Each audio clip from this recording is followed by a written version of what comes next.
வணக்கம். இன்றைய தினம் பைரவர்களை பற்றி நாம் தெரிந்து கொண்டிருக்கிறோம். சிற்ப நூல்களும் சிவ ஆகமங்களும் பைரவ மூத்தத்தை விவரிக்கும் போது 64 பைரவர்களை அறிமுகப்படுத்துகிறார்கள். இன்னும் சில சிற்ப நூல்களில் இவை 108 வடிவங்களாக குறிக்கப்பட்டிருக்கின்றன. இவை எல்லா வடிவங்களிலும் சிறப்பாக 8 வடிவங்கள் அஷ்ட பைரவர் என்று அழைக்கப்படுகின்றனர்.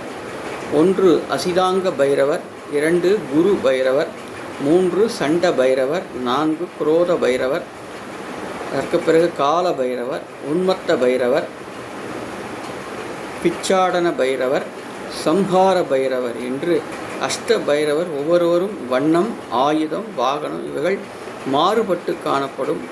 சிவமூர்த்தங்களில் ஒருவராக பைரவரை குறிப்பிட்டிருந்தாலும் இவர் வீட்டிருப்பது பைரவ புவனம் என்று அழைக்கப்படுகிறது.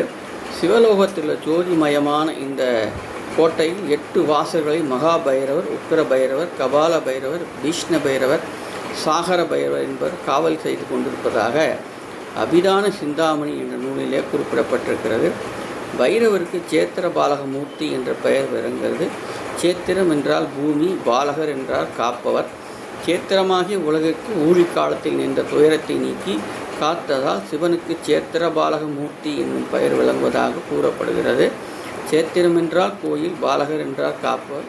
சேத்திரமாகிய கோயிலை காப்பவர் பைரவர் என்றும் சொல்வார்கள் என்பதை தெரிந்து கொண்டோம். நன்றி.